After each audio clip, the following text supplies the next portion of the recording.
start things off with saying, well, as a boxing fan yourself, firstly, has officiating ever affected your enjoyment of the sport? My enjoyment of the sport,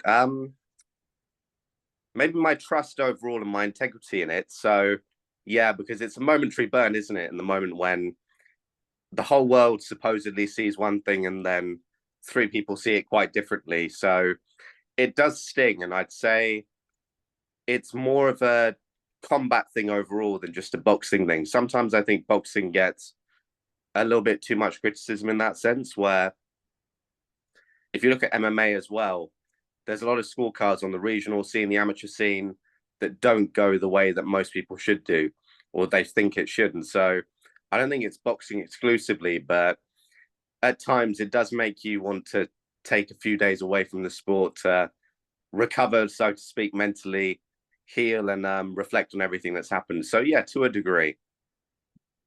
What's an example of one of the biggest, I'd say, controversial decision that you've witnessed? Um, Live, not so much, but on TV, I'd probably say Josh Taylor, Jack Catterall. I think that's probably one that stands out. And for a couple of days, even when making content, you just want to take away from the sport because it we're all human at the end of the day. And, there is a certain threshold and tolerance level that we permit ourselves. But at the same time, when things like that happen, it's really difficult to then buy into a rematch. And I think you sometimes see that as well in the pay-per-view buys. Like with Golovkin against Canelo, the first fight, that did 1.3 million pay-per-view buys. And then the second fight did 1.1 million. So, and it's not like the first fight was a bad fight, but naturally that sting brought down the rematch pay-per-view buys a little bit. And then the trilogy, obviously, 4 years later, there were other reasons as well. That did just under 600,000 buys. That did 575,000. So it's incredible in that respect to see how much bad officiating can actually be reflected in the buys for a specific series, going down and down and down, and then significantly down later on. So I'd say Taylor Catterall, but if you wanted a more concrete proof rather than just my word for it, I'd say look at the buys for the series I just mentioned. Do you believe that the officiating can not only damage future rematches, but also the brand of a boxer? Um, yes, it could, because the boxer is the one that has to live with the consequences. In today's market, having that O and being undefeated is such an attractive selling point for a fighter in the boxing world specifically. And if you have two up and rising contenders, hypothetically, if Adam Azim and oh, my mind's gone blank. He was fighting last night. Dalton Smith. Dalton Smith. If those two were fighting each other and one of them lost their O, they wouldn't be the end of their career, but they'd be a lot lower down the ladder and have to rebuild. Whereas they're both here, one of them would go here and the other one would go a lot further down than the other went up because of the value of that O. And so, yes, I do. I think that if you're a boxer, you have to live with the consequences of losing an O. And every loss adds up in today's era, significantly more so than it would have done otherwise. So on that basis, yes, I think it does damage a boxer's brand. What are your thoughts on how a fight is scored? Do you believe the current scoring system is the right way to determine the winner, or do you feel it needs to be changed? This is a good question because I've also been thinking about AI recently, AI judging, where if you look Yeah. at CompuBox, there are specific ways that there has to be 40% of the glove landing on the target for it to qualify as a big hit, quote unquote, and looking at soft shots, medium shots, and heavy shots. AI could be an alternative, Jordan, but my issue is this: AI is supposed to remove bias, but it's inherently biased. When AI is programmed, it's got a pre-programmed code of what to look out for. Some boxing judges like the defensive style, like the Philly shell, leaning back, pulling on punches. Other judges like the attacking style. So whatever AI is programmed to reward, that's the direction it will lean towards. And so I don't necessarily think that will take judging bias out of the equation, but that's the immediate alternative that springs out to mind when you ask something like, what would be the alternative? AI because there's no human intervention or interaction, but AI is programmed, so automatically you're going to get slightly leaning one way or the other towards defensive style of boxing or an attacking style. And if someone is slipping shots and landing soft ones and it rewards an attacking style, 12 rounds of the attacker or the guy coming on the front foot not being able to land, but being pot shotted by soft shots in return, that guy will end up winning. So I think that the current way of judging, perhaps with soundproof booths, I think would be better, because sometimes, the sounds ringside and also the crowd as well. You know this yourself in football. Does it influence refereeing decisions? Of course it does. When you're in a home stadium, you'll see that with the home football team. But going back to boxing, that also plays a part, not quite to the same degree, but it certainly does. And so on that basis, I think soundproof booths, because I think AI is a bit too automatically biased, and having more judges, I don't think is going to clean up the sport. It'll probably just make what's already transparent a lot clearer. You're just talking about sort of the influence of the crowds there. Do you feel that Yeah. all boxing fights should be in neutral grounds? What's happening here? All boxing fights should be on neutral grounds. I don't personally know, because sometimes if you want there to be a series like a home leg and away leg, then I don't think having it on neutral ground all the time, it adds to the storyline and the narratives, and particularly when it's big fights, mega fights, you would want there to be a home and an away leg. So taking that away by having it on neutral grounds doesn't always necessarily translate to, although I'm going to put a caveat at the end of this sentence, doesn't always necessarily translate to better officiating that's in line with what people would expect. But I haven't seen any data or any numerical statistics that would back that up. That's just my perception at face value. So you probably need to do number crunching and go through several examples over an extended period of time, over 5 to 10 years, which is a really good sample size, to then get any sort of meaningful conclusion about, okay, what's the percentage of fights that are wayward when they're on someone's home turf, and what percentage of fights are then less wayward and neutral ground. So probably examining data would give you a better answer than me going off what I've seen personally. Just going back onto the scoring of the fights and the judges ringside. The WBC recently revealed that they could have 6 judges instead of 3 for one of the biggest fights in recent times. What are your thoughts on that decision? More judges is doable, but we can't change the framework around that. And what I mean by that is, it's always good to have an odd number, a 5, a 7, a 3, a 1. Because sorry, not a 1, that's a stupid thing to say. 3, a 5, or a 7. Because if one person sees it one way, one person sees it another, there's always that third party reference that can then have the deciding factor. I think when you have 6, the problem is, Jordan, 2 of them can have it one way, 1 of them can have it the other, and then the other 3 could have it a draw, and it would be a majority draw. Whereas if it was 5, if 2 had it one way, 2 had it the other, and 1 had it a draw, then it's still a draw, but there's less chance of there being matching scorecards if it's an even number. It's like if you've got 2 scorecards or 4, if 2 people have it one way and 2 people have it the other, or one person has it one way and one the other, then because it's an even number, it's a higher chance of cancelling the other out, if that makes sense. Yeah. So odd numbers, I'm not a fan of. More judges, I can live with. Do you think the judges themselves need to be assisted a bit more to carry out their job? Some of the answers of the questionnaire said that they would, well, some of them would say they would like judges to be replaced by ex-professional boxers. Some others say that judges should have views like the fans do at home on the TV. What are your thoughts on them? Um, it's a funny one because when we mention Xboxes coming back into the sport, there tends to be a holier than thou attitude where unless someone's fought in world title fights, they're not in a position to comment on the sport or judge it in that respect. But boxers, if anything, are more likely to be biased towards one way or another because they've spent more time on the circuit making friendships and networking connections that will sway their leaning one way or the other. And equally, a boxer's style in their career, if they're more defensive or more attacking, they'll look at a part of themselves and what they're seeing in the ring and go, that's something I'd have done. Box ticked, box ticked, box ticked.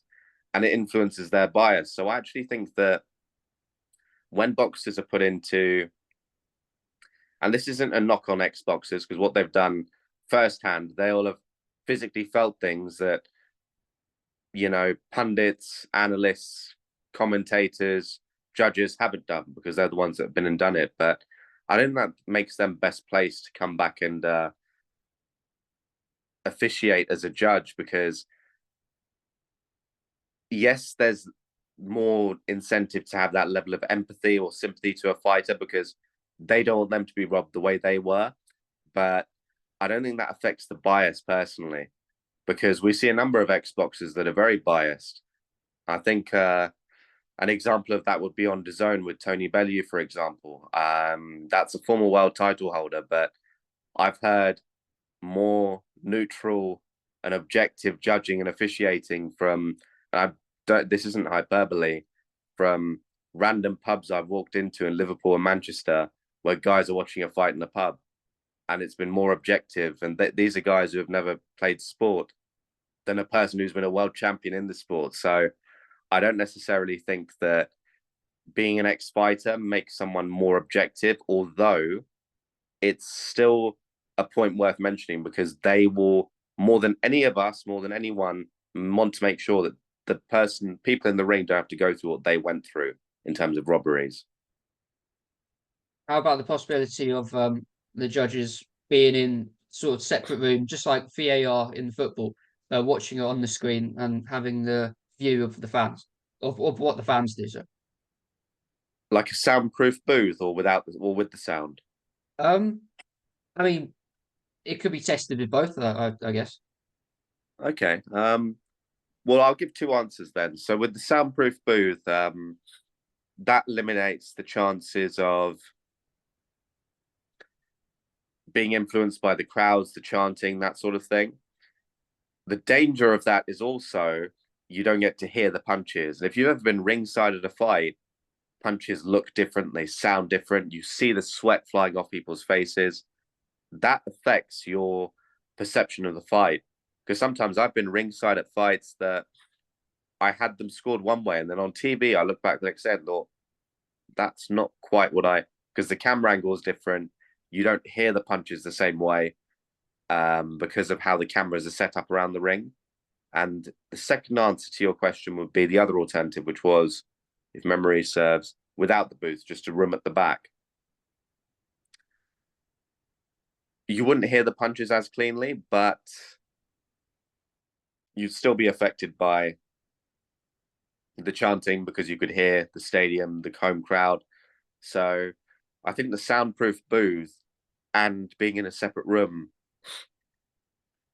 the only real difference is that you wouldn't hear the crowd. So I'd probably say the soundproof booth is better for objective officiating. Moving on to sort of social media, do you believe the introduction of social media has had a positive or negative effects on controversial fight outcomes? For example, do you believe that it shed light on more decisions that should be made aware of, or do you think it puts unnecessary pressure onto the judges? I think it hasn't looked at boxing controversies exclusively social media. It hasn't amplified those. Anything and everything to do with sport, boxing, and general daily life is amplified on social media. So I don't think it's necessarily exclusive to making judges look worse than they would have done 20 years ago or 30 years ago. Although that's a very thought-provoking question, and I want to answer that carefully because it's not something I'd considered. It's Very good question. Very good. Okay, I think I'll say this. When you look at the fights that have gone badly in the past, the news equivalent was always the press releases the next day or a magazine cover saying fighter X robbed and decision Y in venue Z. That would have had just as much of a reach back then as people tweeting this guy got robbed and getting loads of retweets today. So in terms of the reach, back then there was only one way of news getting around, and that was newspapers. And so everyone bought one. In today's world, social media, assuming you have it, is how everyone gets their news. And so I don't think judges are under more pressure, but there's more scope for scrutiny because back then in the newspaper, it didn't come with a video cassette that you could put in your TV and watch the decision back at home. Whereas you can replay a TikTok reel, an Instagram reel, a YouTube video 500 times over, and you're under more scrutiny in that sense. So technologically, there's more scope for looking at the specifics of it in the sense of not just reading the headline and digesting news, but visually looking at what's in front of you and going, okay, I'm going to watch this back 5 times and see what I think. So it's less a case of people finding out about it and more a case of people scrutinizing it more. That's what I'd say. Yeah, fair enough. Do you think the term robberies is fair to use in the sport, or do you think it's disrespectful? I think it's overused in terms of, and again, this isn't me declaring this to be the case, but this is just my perception. I feel that for something to constitute as a robbery, there has to be 3 clear rounds between the fighters. It can't be 1 round either way or 2 rounds, because if it's that close to begin with, then there's not a fine line that you can, put a line between and say, right, this is here and this is here. So there needs to be a sufficient level of distance between the rounds scored towards the fighters, which for me personally is 3, for you to use the R word. Anything less than that is so close, it's naturally going to be open to interpretation. It's naturally going to be subjective. And so on those grounds, I would say anything less than 3, even if it seemed like one person probably did deserve to get the edge, that word probably changes the entire dynamic of the sentence and situation. Whereas if you say that guy deserved to win without the probably, there's a good chance, Jordan, that would have been by 3 or 4 rounds minimum. So robbery, is it fair? Yes, because people need to be held to account. And this is whatever you do in boxing. If you're a boxer that, for example, pushes the referee, you need to be reprimanded for that. If you're an analyst that goes around saying boxer X is crap, I hope he loses tonight, you need to be reprimanded for that. If you're a media member that puts something in a boxer's drink before it goes out to fight, you need to be reprimanded. So people need to be held to account, and that's not exclusive to judges. So yes, the term should be there, although we make a mockery of it and dilute its actual meaning when we water it down with every small thing that doesn't go the way you think it should. And when you dilute something's meaning, it tends to have less of an effect when used. So that's what I'd say in respect to that. I would say that a good example of that would be the Devin Haney versus Lomachenko fight, and how that Exactly. was very close, but was labeled as a robbery by a lot of users on social media, for example. Do you think that Yeah. damaged Haney's victory? Short term, yes. Long term, no. Because long term, people look at records at the end of the day, Jordan. There's no paragraph of context sandwiched next to every single win and loss on someone's record saying at what stage of the career they fought them, what sort of momentum it had been riding. It says the result, the way it happened, and the venue. So if you beat someone on away soil and it was still a robbery, it's going to age very well because of the name value. So long term, it will age very well with the name value. Short term, no, because he arguably, unless you want to say Benavidez, for example, with Andrade and Caleb Plant, Haney arguably had a case of saying he had the two best back-to-back wins of 2023, Lomachenko and Regis Prograis. So in terms of name value, both former unified world champions, that will age very well long term, but in the short term, he put distance between himself and Prograis, but given how close the fight was between him and Lomachenko, there's a lot less scope for throwing around things like robbery because of how close it was. And even if you had it by 3 rounds to one or the other, it wasn't conclusive in most people's books. And like you said, it's not something that you could easily look one way or the other, right? It was a 1 or 2 rounds in either direction, maybe a draw. So, yeah, I think that's a good example of how it damaged Haney's brand in the short term, but long term, I think it's pretty negligible. It won't have that much of an effect. I just wanted to finish by asking you, and this was also on the questionnaire as well. If more fights were to be sort of labeled robberies and controversially decided, and maybe the wrong person wins and things like that, would that affect you watching the sport? Are you likely to stop watching, or have you been a fan long enough to just accept how this is? Jordan, I've signed up for this. I'm an analyst. It's what I do. I come hell or high, and I hope I'm not tempting fate.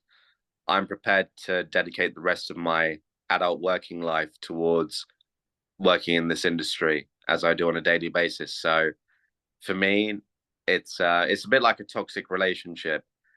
Boxing will break your heart more than anyone on the planet will. No girl or boy on the planet is capable of inflicting the pain in a relationship that boxing can. And after slap in the face, slap in the face, slap in the face, not yearly affairs, monthly affairs, we still go running back like hopeless romantics. And when I say we, I don't know if I'm speaking about you or other people, but people who are crazy enough as me to keep going running back, knowing that our relationship is eternally doomed with the sport, but it's a very toxic one that we just can't leave. We just can't leave. And so for me, I'm madly in love with what I do. And it's my biggest passion. It's a very sad thing to say, but it's my biggest passion, boxing and UFC analysis. So irrespective of judging controversies, yes, it will every now and then want me to take a day or two away, just think, oh, that was horrible. That was nasty. But no, I'll never lose love for this game. No. That concludes this sort of interview. Thank you. I appreciate it. I'll speak to you No soon. worries at all. Take care, Jordan. Look after yourself, yeah? You too. Thank you. All right.